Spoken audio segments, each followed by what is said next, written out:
Hey guys, in this video I'll be taking you through how you can check Amazon's Vendor Central forecast. So for those of you who are new here, my name is Benjamin Bolshinsky. I used to work at Amazon in the vendor management team for almost 3 years, and now I run a company called Vendor Launch where we work exclusively with Amazon vendors to increase their purchase orders. So without further ado, Vendor Central offers a tool, a forecasting tool that you can use to estimate how much stock Amazon will actually order from you in the coming weeks and months ahead. And so the first step is finding this tool. So what you want to do is log into Vendor Central, and then you want to click on the menu on the left, then go to the Reports submenu, and then click on Retail Analytics. It will then take you to this page here. Here, this is the reporting page, and you specifically want to go to the forecasting report, which you can access via this tab at the top. Click on forecasting, and then it will take you to this page here. Now, most of this is pretty self-explanatory. You can view it by ASIN, by brand, by vendor code, I believe, program view. Usually it's retail, but you can also check business if your products are available in Amazon Business. But you'll see this option here, which is very important. It's called the statistic, and it's probably one of the most frequent questions we get as it relates to forecasting. So what is the statistic? If you click on the drop down, it will have 4 options: mean forecast, P70 forecast, P80 forecast, and P90 forecast. And you might be asking, what's the difference? This makes no sense. You'd be 100% right. Makes no sense. But basically, what this is alluding to is it stands for probability. So P stands for probability. So you've got 3 options, really. Probability 70, probability 80, probability 90. So what this is telling you is it is the amount of stock Amazon will order, or that it will sell to customers to satisfy X% of customer demand. For example, I've got it at the bottom here. P70 is the amount of stock to satisfy 70% of customer demand. P80, it's the amount of stock to satisfy 80% of customer demand. And P90, it's the amount of stock to satisfy 90% of customer demand. Right? So the higher the probability level, the more units, the more stock the forecasting system will show, right? Because there's less, there's more stock Amazon will want to sell to satisfy more customer demand. So another way to look at this is P70 essentially means at this quantity of stock, Amazon will be out of stock 30% of the time, and it will be in stock 70% of the time. At P90, this is the amount of stock in units that Amazon will sell to satisfy 90% of customer demand, or in other words, they'll be only out of stock 10% of the time. So the higher the probability level, the more stock Amazon needs to sell, right? And then there's also this mean forecast. Now, the mean forecast is just an average of these 3, P70, P80, P90. Now, the next question you might be asking is, why are there 3 different levels of forecasting, right? Why not just have one? Why would Amazon why would they want to be out of stock to begin with, right? Why won't they just order to satisfy 100% of stock? And the reason is because this is all automated. This is a system-generated forecast, and there is an optimal level of stock that Amazon wants to hold for each product, based on things like profitability, based on how much warehouse space it takes up, right? There is a utility, there is a higher utility in being in stock for some products versus others. So, how profitable, what is the selling price? There's a cost in, inventory storage. And so each product has an optimal level of inventory that Amazon wants to hold, which is usually not 100% of being in stock 100% of the time. It's usually less. So the more unprofitable a product is, the less inventory Amazon will hold of that product. So that's why there's different probability levels. And yeah, it's probably going into a bit more too much detail. Essentially, for the purposes of your account as a vendor, I typically use either the main forecast or the P70 forecast. I think that's the most accurate approximation in terms of the actual amount of inventory that Amazon will hold of the given products.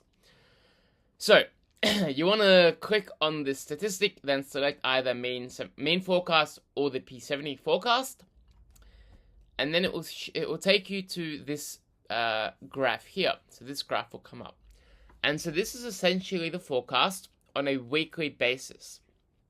And so immediately we can see two spikes. So this one in July. Now this is Prime Day, right? Amazon expects to sell a lot more inventory during Prime Day, hence there's an increase in the forecast.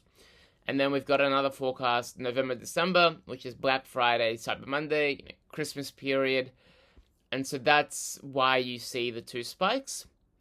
You can also see the forecast is, progressively increasing week on week, the account's growing.